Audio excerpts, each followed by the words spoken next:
Hello everyone, welcome to our channel current un affairs. तो आज हम 22 मार्च के करंट अफेयर डिस्कस करेंगे और उससे पहले कल के करंट अफेयर का क्विक रिवीजन लेंगे। तो कल का पहला क्वेश्चन था, हाल ही में किस राज्य के नरसापुर क्रो से लैस उत्पाद को जीआई टैग मिला। नरसापुर जगह है वेस्ट गोदावरी में, वेस्ट गोदावरी जिला है आंध्र प्रदेश में, तो आंसर है इसका आंध्र प्रदेश। हाल ही में कौन अरुणाचल प्रदेश का 27वां जिला बना। अरुणाचल प्रदेश में पहले 26 जिले थे, 2 और ऐड किए गए हैं। 27वां ऐड किया गया है केई पनियोर और 28वां बनाया गया है बिचोम। और थोड़े दिन पहले अरुणाचल प्रदेश में सेला सुरंग भी बनाई गई है। सेला सुरंग ये कौन से प्रोजेक्ट के अंडर बनाई गई है? तो प्रोजेक्ट का नाम है वर्तक। हाल ही में ऊर्जा दक्षता सूचकांक यानी कि एनर्जी एफिशिएंसी इंडेक्स 2023 के 5वें संस्करण के अनुसार कौन सा राज्य पहले नंबर पे रहा? तो पहले पे रहा कर्नाटक और दूसरे पे रहा आंध्र प्रदेश। और ये इंडेक्स देता कौन है? तो ये इंडेक्स देता है BEE यानी कि ब्यूरो ऑफ एनर्जी एफिशिएंसी, जो हमारे ऊर्जा मंत्रालय के अंडर काम करता है। हाल ही में किस राज्य ने सबरी के राइस पहल शुरू की? के का मतलब है यहाँ पर केरल, तो आंसर है इसका केरल। हाल ही में तमासुलियो किस कंट्री के नए राष्ट्रपति बने हैं? तो ये बने हंगरी के। हंगरी की राजधानी क्या है? तो वो है बुडापेस्ट और यहाँ पर मुद्रा चलती है फोरिंट, FORINT। और हंगरी पूरी तरह से लैंडलॉक्ड कंट्री है। ये EU का भी हिस्सा है, यूरोपियन यूनियन का भी हिस्सा है। ये EU का हिस्सा बना था साल 2004 में। हाल ही में किसने 5वें राष्ट्रीय युवा संसद महोत्सव 2024 में पहला स्थान प्राप्त किया? तो ये किया यतीन भास्कर दुग्गल ने। यतीन भास्कर दुग्गल, इसका संबंध है हरियाणा से। राष्ट्रीय युवा संसद महोत्सव ये कौन करवाता है? ये करवाता है नेहरू युवा केंद्र संगठन। नेहरू युवा केंद्र जो हमारे खेल मंत्रालय के अंडर काम करता है। हाल ही में चुनाव आयोग ने किस राज्य में मतदान को बढ़ावा देने के लिए मिशन 414 अभियान शुरू किया है? तो ये किया है हिमाचल प्रदेश में, जहां पर CM है सुखविंदर सिंह सुक्खू और यहां पर राज्यपाल हैं शिव प्रताप शुक्ला।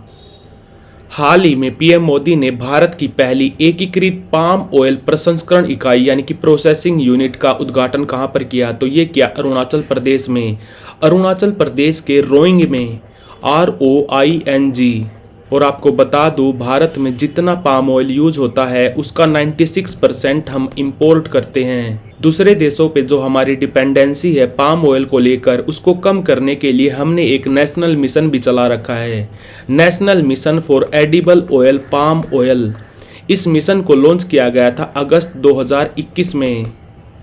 हाल ही में इंडियन वेल्स चैंपियनशिप कहाँ पर होती है? ये होती है कैलिफोर्निया में। तो इस साल इंडियन वेल्स चैंपियनशिप का खिताब किसने जीता? तो ये जीता कार्लोस अलकराज ने। इनका संबंध स्पेन से। तो बढ़ते हैं आज की वीडियो की तरफ। आज का पहला क्वेश्चन है, हाल ही में भारत का पहला आयुर्वेदिक कैफे का उद्घाटन कहां पर किया गया? तो ये किया गया महर्षि आयुर्वेदिक हॉस्पिटल में। महर्षि आयुर्वेदिक हॉस्पिटल ये कहाँ पर है? ये है नई दिल्ली में, शालीमार बाग नई दिल्ली में। तो आंसर है इसका नई दिल्ली। और इस आयुर्वेदिक कैफे में हेल्थी फूड दिया जाएगा। और इसको किसने स्थापित किया है? तो इसको स्थापित किया है हमारे आयुष मंत्रालय ने, आयुष मिनिस्ट्री, जो बनी थी 2014 में। आयुष यानी कि आयुर्वेदा, योगा, यूनानी, सिद्धा, होम्योपैथी। और हमारे आयुष मंत्री कौन है? तो वो है सर्बानंद सोनोवाल। सर्बानंद सोनोवाल पहले असम राज्य के CM भी रह चुके हैं। और इनके पास एक और मंत्रालय है, पोर्ट, शिपिंग एंड वाटरवेज। तो भारत के पहले आयुर्वेदिक कैफे का उद्घाटन हुआ है महर्षि आयुर्वेदिक हॉस्पिटल में, जो है नई दिल्ली में। हाल ही में नेपाल ने किस शहर को अपना पर्यटन राजधानी यानी कि टूरिज्म कैपिटल घोषित किया है? तो ये किया है पोखरा को। बात करें अगर नेपाल की तो कैपिटल है इसकी काठमांडू। और यहाँ पर अभी राष्ट्रपति कौन है तो प्रेसिडेंट हैं रामचंद्र पौडेल। और यहाँ पर पीएम कौन है तो वो है पुष्पा कमल दहल। और लैंग्वेज बोली जाती है यहाँ पर नेपाली। करेंसी चलती है यहाँ पर नेपाली रुपया। और आपको बता दूँ आने वाले 10 साल में भारत नेपाल से 10,000 मेगावाट बिजली खरीदेगा। 10,000 मेगावाट बिजली खरीदेगा भारत नेपाल से। और अभी अभी नेपाल ने अपनी पर्यटन राजधानी घोषित किया है पोखरा को। यूनाइटेड किंगडम के इतिहास के पहले अश्वेत नेता कौन बने हैं तो ये बने हैं वोगन गैथिंग। वोगन गैथिंग फर्स्ट मिनिस्टर बने हैं वेल्स के। आपको बता दूँ यूके है जो यूके में 4 कंट्रीज आती हैं। एक तो आता है इंग्लैंड, एक आता है वेल्स, एक आता है नॉर्थ आयरलैंड और एक आता है स्कॉटलैंड। इंग्लैंड में तो होता है प्राइम मिनिस्टर और इन बाकी तीनों कंट्रीज में होते हैं फर्स्ट मिनिस्टर। और अभी थोड़े दिन पहले नॉर्थ आयरलैंड की फर्स्ट मिनिस्टर बनी थी मिशेल ओ'नील। नॉर्थ आयरलैंड की फर्स्ट मिनिस्टर बनी थी अभी थोड़े दिन पहले मिशेल ओ'नील। और स्कॉटलैंड के फर्स्ट मिनिस्टर कौन है तो वो है हमजा यूसुफ। वैसे इनका संबंध है पाकिस्तान से। और अभी अभी वेल्स के फर्स्ट मिनिस्टर बने हैं वोगन गैथिंग यूके के इतिहास के पहले अश्वेत नेता बने हैं। ये अभी फर्स्ट मिनिस्टर बने हैं वेल्स की कैपिटल क्या है वो है कार्डिफ, CARDIFF। और यहाँ पर मुद्रा क्या चलती है, मुद्रा पूरे यूके में चलती है पाउंड। इन चारों कंट्रीज में मुद्रा चलती है पाउंड। हाल ही में हमारे इलेक्शन कमीशन द्वारा पश्चिम बंगाल के नए डीजीपी कौन बने हैं तो ये बनाए गए हैं संजय मुखर्जी। और इनसे पहले कौन थे, इनसे पहले थे विवेक सहाय। निर्वाचन आयोग ने अभी थोड़े दिन पहले 2 एडिशनल कमिश्नर अपॉइंट किए थे। एक का नाम है सुखबीर सिंह संधू और दूसरे हैं ज्ञानेश कुमार। हमारे इलेक्शन कमीशन में 3 मेंबर होते हैं, एक होता है कमिश्नर, 2 होते हैं एडिशनल कमिश्नर। अभी हमारे इलेक्शन कमीशन के कमिश्नर कौन है तो वो है राजीव कुमार। और हमारा इलेक्शन कमीशन बना कब था, ये बना था 25 जनवरी 1950 को। तो आंसर है संजय मुखर्जी। हाल ही में रूस में भारत के नए राजदूत कौन बनाए गए हैं तो ये बनाए गए हैं विनय कुमार पहले अफगानिस्तान और म्यांमार में भी राजदूत रह चुके हैं। तरणजीत सिंह संधू ये हमारे एम्बेसडर हैं अमेरिका में, ये भी याद रखना। और हमारे मिनिस्टर ऑफ एक्सटर्नल अफेयर कौन है तो वो है जयशंकर सुब्रमण्यम। तो रूस में नए राजदूत बनाए गए हैं विनय कुमार, ये रिप्लेस करेंगे पवन कपूर को। हाल ही में किसको तेलंगाना के राज्यपाल का अतिरिक्त प्रभार दिया गया है तो आंसर है इसका सीपी राधाकृष्णन अभी एलजी हैं पुदुचेरी के। ये अभी पुदुचेरी के एलजी भी हैं और ये झारखंड राज्य के राज्यपाल भी हैं। तेलंगाना बना था 2 जून 2014 को। तेलंगाना यहाँ पर अभी सीएम कौन है तो वह रेवंत रेड्डी, पार्टी है इनकी कांग्रेस। और तेलंगाना के अभी चीफ जस्टिस कौन है तो वो है आलोक राधे।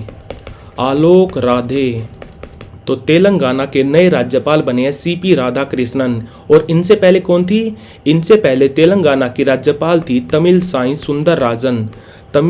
सुंदरराजन। हाल ही में आई वर्ल्ड हैप्पीनेस रिपोर्ट 2024 में भारत का रैंक क्या रहा, भारत का रैंक रहा 126। और जब पिछली रिपोर्ट आई थी 2023 में उसमें भी भारत का रैंक था 126। और ये रिपोर्ट निकाली गई है 143 देशों के लिए, 143 देशों के लिए। और 143वां रैंक यानी कि सबसे नीचे कौन सा कंट्री है, सबसे नीचे है अफगानिस्तान। और सबसे ऊपर कौन है तो पहला रैंक है फिनलैंड का। और भारत का रैंक रहा 126।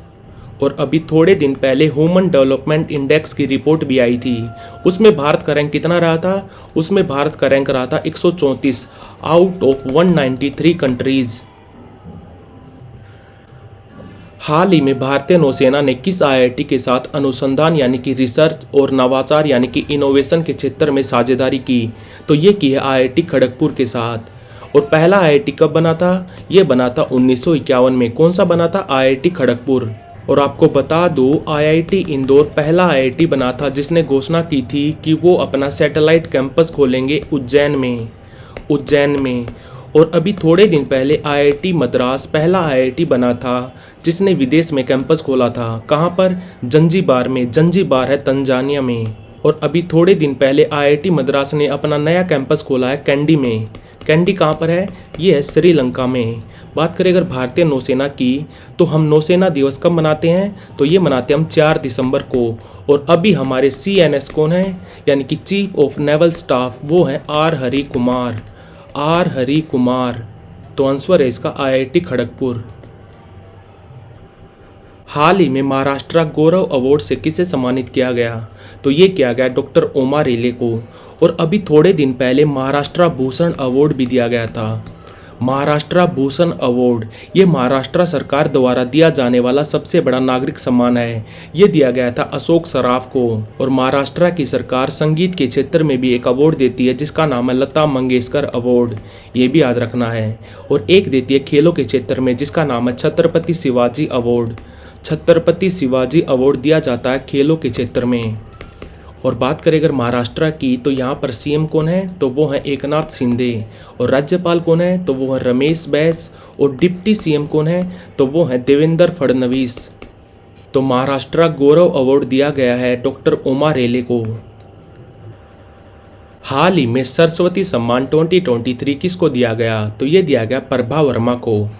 ये एक मलयालम भाषा के उपन्यासकार हैं। इनके उपन्यास का नाम क्या है? उपन्यास का नाम है रोद्दर सातविकम।